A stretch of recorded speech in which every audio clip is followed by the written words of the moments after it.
kelas silahkan pimpin doa. Siapa? Kita dulu, silakan. Sudah? Terima kasih. Baik, yang masuk pada hari ini. Asyifa Rahmawati Azizatul Usta. Intinya semua hadir hari ini? Ya. Baik, anak semua, pada hari ini sebelum kita mulai pembelajaran, Pak Guru ingin bertanya dulu. Ini masih terkait tentang pembelajaran kita hari ini. Sudah siap? Pertanyaannya, informasi tentang peristiwa atau keadaan apa saja yang pernah kalian ketahui, kalian dengar, atau kalian saksikan sendiri di sekitar kalian. Pak Guruna, informasi atau peristiwa atau kejadian apa saja yang kalian pernah dengar, lihat langsung, atau alami sendiri di sekitar kalian kira-kira? Kebakaran, lalu saya kecelakaan, ada yang lain? Gempa, benar sekali. Itu adalah kejadian peristiwa. Corona yang kemarin betul sekali itu. Itu bencana yang luar biasa corona. Itu sebuah kejadian yang terjadi, benar sekali. Nah, kenapa Pak Guru tanya seperti itu? Karena erat sekali kaitannya tentang peristiwa-peristiwa itu dengan materi kita hari ini. Kira-kira materi kita kalau yang berkaitan tentang yang Pak Guru tanyakan, kira-kira materi kita apa hari ini? Teks. Betul sekali. Bisa dikatakan berita karena pembelajaran kita hari ini memang ada kaitannya dengan berita, ada kaitannya tentang poster, iklan, dan slogan. Ada kaitannya. Tetapi hari ini materi kita adalah tentang teks eksposisi. Ada yang membantu yang lain dari menyempurnakan dari temannya tadi? Oke, kalau tidak ada,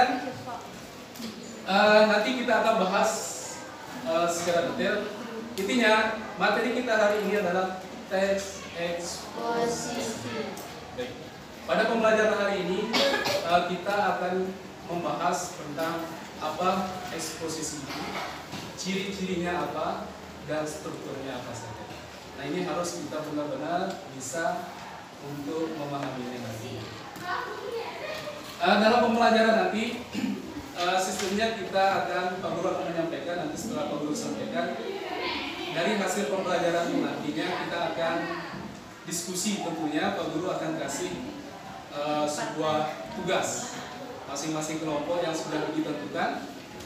Nanti kita akan berdiskusi masing-masing kelompok, setelah itu presentasi di depan, lalu kemudian bisa menanggapi kelompok yang lain. Nah, nantinya, oke? Sudah siap belajar? Ya, mantap sekali. Kalau sudah siap, kita lanjut saja ke materi kita hari ini. Nah, ternyata teks eksposisi itu adalah teks yang menjelaskan atau memaparkan segala informasi tertentu sehingga dapat menambah pengetahuan pembaca. Ingat, itu di sini adalah menjelaskan dan memaparkan informasi. Artinya dalam kalimat ini teks eksposisi itu akan menjelaskan dengan sedetailnya atau menjelaskan sehingga nanti pendengar itu merasa tertarik, terdorong untuk minimal ada responnya. Ada responnya terhadap apa yang kita sampaikan. Minimal peduli kalau teks itu berisi tentang kejadian peristiwa, dia peduli untuk bertindak apa yang seharusnya kita lakukan. Minimal sehingga kejadian itu tidak terjadi. Minimal seperti itu dorongan dari teks eksposisi sehingga pembaca dapat meminimalisir kejadian yang dibaca. Minimal itu respon dari setelah membaca eksposisi. Nah, itulah teks eksposisi. Yang selanjutnya, seperti yang perlu katakan tadi, ada ciri-cirinya. Ciri-ciri teks eksposisi ada dua bagian. Pertama, teks eksposisi itu pertama memiliki ciri ada gagasannya.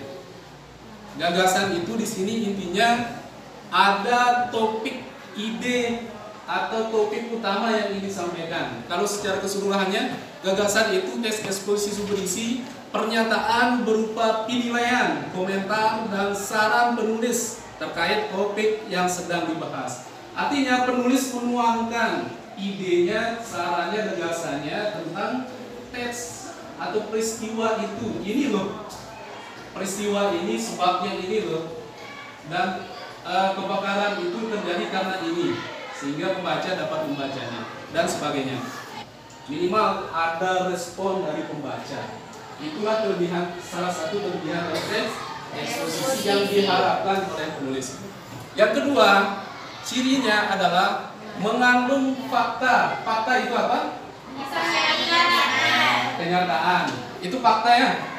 Oke, fakta itu berupa kejadian atau peristiwa yang benar-benar terjadi, tidak khayalan, rekayasa, berupa berfungsi untuk memperkuat gagasan agar lebih meyakinkan pembaca. Sehingga di fakta itu pembaca bisa menyadari apa yang ditulis oleh penulis teks eksposisi, bahwa seperti tadi ada yang mengatakan kebakaran. Dampak kebakaran itu luar biasa. Selain merugikan diri sendiri, merugikan orang. Yang kedua, yang ketiga ya. Ini yang ketiga, ada strukturnya. Sebelum Pak Guru jelaskan, kira-kira struktur itu apa sih? Struktur. Rangkaian, betul sekali. Rangkaian dalam merangkai sesuatu menjadi utuh kan? Struktur tahapannya dalam membuatnya. Begitu juga tes eksposisi punya rangkaian seperti yang dikatakan tadi, punya tahapan-tahapan dalam membuatnya. Struktur tes eksposisi ada 3. Yang pertama ada nama tesis. Nah, tesis itu berisi pengenalan isu, masalah atau pernyataan umum penulis tentang topik yang dibahas. Yang kedua ada namanya argumen, rangkaian argumen. Nah, ini poinnya dalam tes eksposisi di argumen ini yang nantinya yang sangat berperan mendorong pembaca untuk bertindak terhadap sesuai dan keinginan penulis. Yang kedua ini namanya argumen. Di argumen ini berisi pendapat atau argumen penulis sebagai penjelas tesis, sebagai penjelas yang ini. Di bagian ini juga bisa disampaikan fakta-fakta yang ada untuk memperkuat argumen penulis. Sedangkan yang ketiga ada namanya ulasan.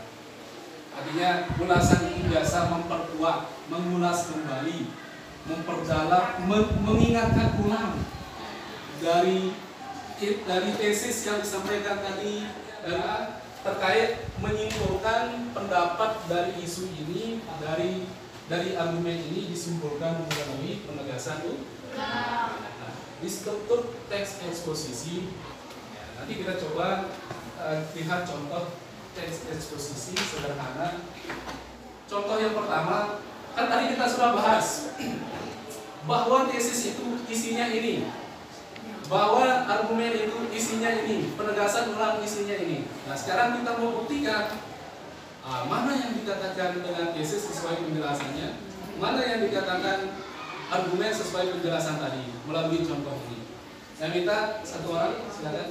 Tesis. Bencana kabut asap merupakan bencana memilukan. Sudah sebulan ini sebagian negeri berselimut asap putih. Langit Sumatera dan langit Kalimantan tak lagi tampak biru. Sebagaimana dikatakan Zulkifli Hasan, mantan Menteri Kehutanan, di beberapa media, bahwa untuk menghentikan kebakaran lahan dan hutan yang menimbulkan bencana asap memang tak mudah.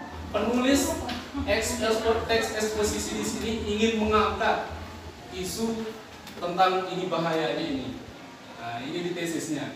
Ingin mengangkat ini, bahkan sampai mengangkat kalimat dari Menteri Kehutanan.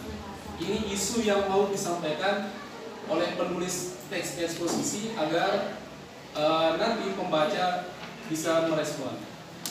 Lalu yang kedua, argumen, saya minta di bagian ini satu orang. Air ini terjadi sebagian besar terjadi karena berkurangnya daerah resapan air serta gundulnya hutan akibat pembalakan liar. Longsor juga terjadi karena bukit atau gunung tak mampu menahan air hujan. Hal ini disebabkan terlalu sedikit atau tidak adanya pepohonan yang mampu menyerap air hujan. Kebakaran hutan juga seringkali terjadi karena manusia sengaja membakarnya untuk pembukaan lahan. Pentingnya menjaga kelestarian alam. Sebagian masyarakat yang kurang paham bahkan tidak tahu bahwa perilaku keseharian mereka dapat merusak lingkungan. Perilaku tersebut antara lain membuang sampah sembarangan, meninggalkan api unggun di hutan, dan menggunakan bahan peledak untuk menangkap ikan. Pemerintah telah banyak memberikan penyuluhan dan pendampingan kepada masyarakat untuk menanam hutan kembali. Penanaman hutan mangrove dan mengembalikan ikan yang masih kecil ke laut. Meskipun masih belum maksimal, tetapi langkah ini telah banyak meningkatkan kesadaran masyarakat melestarikan lingkungan. Dari isu argumen disimpulkan bahwa agar menghindari itu perlu ada penyuluhan agar tidak mengekspos alam secara besar-besaran, secara berlebihan, sehingga kejadian atau peristiwa yang tidak kita inginkan tidak terjadi. Baik. Nah, dari masing-masing tesis paragraf di sini ada istilahnya Pak Guru selipkan di sini supaya lebih menambah pemahaman. Dalam masing-masing paragraf ada istilahnya pikiran pokok atau kalimat inti dalam teks itu. Saya garis bawah di sini adalah pikiran pokok dalam paragraf tesis adalah ini. Bencana kabut asap merupakan bencana memilukan. Itu pikiran pokok atau ide pokoknya di argumen. Dan yang selanjutnya pikiran pokoknya adalah sampai mana? Sampai alam. Nah, ini namanya ide pokok. Dasar paragraf itu dibuat sehingga nanti yang lainnya adalah kalimat-kalimat penjelasan. Melalui materi ini ada yang kurang paham bisa ditanyakan, kita diskusi. Kata dari awal, nanti dari pemahaman kalian ini kita akan tuangkan dalam bentuk tugas. Kan kalian sudah paham, dari pemahaman itu kita buktikan dalam penuangan dalam bentuk tugas. Pak Guru akan bagikan sudah berkelompok 4 kelompok. Mana argumennya di paragraf mana dan penegasan ulangnya di paragraf mana. Dan jangan lupa di sampingnya menulis gagasan pokok seperti tadi.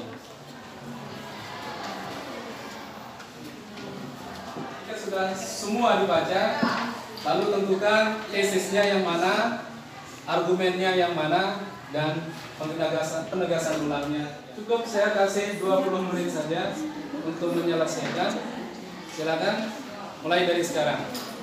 Diskusinya dengan kelompoknya masing-masing.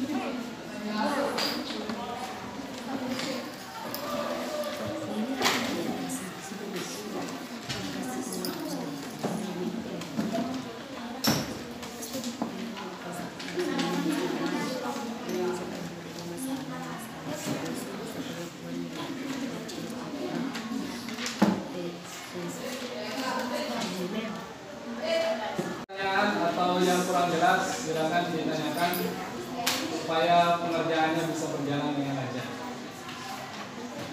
Sudah jelas ya?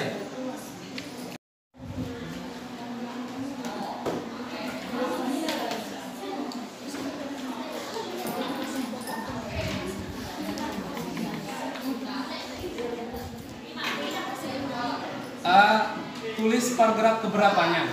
Kan ini hanya 3 paragraf. Tulis kalau tesisnya ada di paragraf 3, tulis tesisnya 3, paragraf 3. Kalau seandainya kalian ini menurut kalian tesisnya di paragraf kedua, tesisnya tulis paragraf kedua. Cukup itu saja.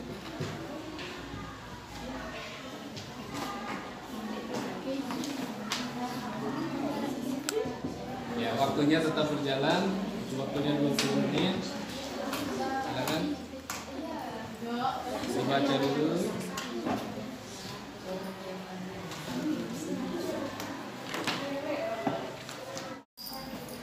Tinggal 14 menit.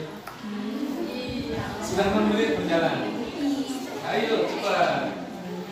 Siapa yang pertama selesai? hingga dapat hadiah. Hadiahnya apa nanti kita lihat. Yang penting selesai dulu. Iya.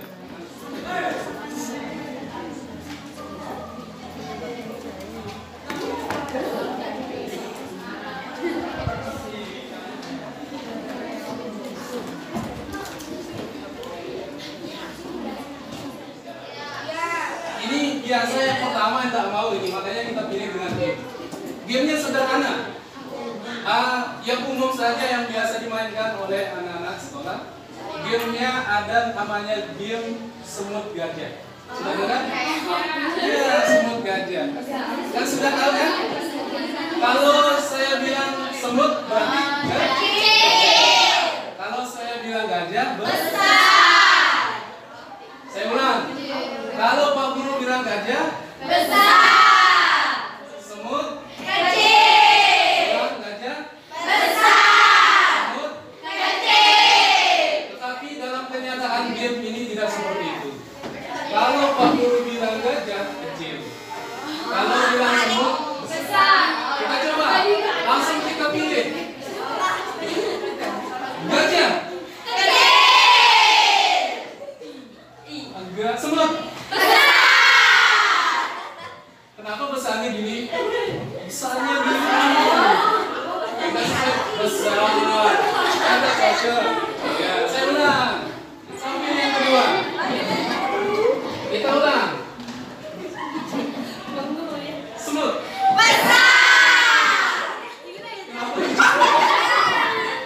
Besarnya begini ya, kelompok 3 yang kedua. Oke, cukup saja. Berarti yang pertama tampil kelompok 2, yang kedua kelompok 3, dan yang ketiga kelompok 1, yang keempat kelompok 4. Berarti siap-siap kelompok 3. Sudah siap?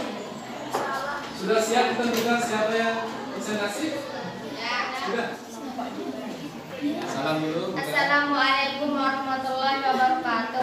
Waalaikumsalam warahmatullahi wabarakatuh. Perkenalkan, kami dari kelompok 2 dan anggotanya bernama Asifah Rahmawati, Adila Faizatul Aulia, Nurmeda Alfiani, Nadiatul Fitri, dan Kerda Sakila Rahma. Struktur teks pendapat tesis paragraf ke-1. Gagasan pokoknya, daerah aliran sungai di Indonesia kini telah banyak yang mengalami kerusakan, dan argumennya pada paragraf ke-3. Kerusakan lingkungan yang diakibatkan oleh ulah orang-orang yang tidak bertanggung jawab akan membawa dampak yang buruk bagi lingkungan. Penegasan ulangnya pada paragraf kedua. Saat ini bagian daerah aliran sungai di Indonesia mengalami kerusakan sebagai akibat dari perubahan tata guna lahan, pertambahan jumlah penduduk, serta kurangnya kesadaran masyarakat terdapat kelestarian lingkungan atau DAS.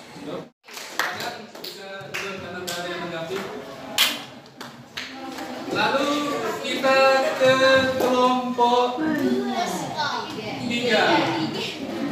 Silakan kelompok 3.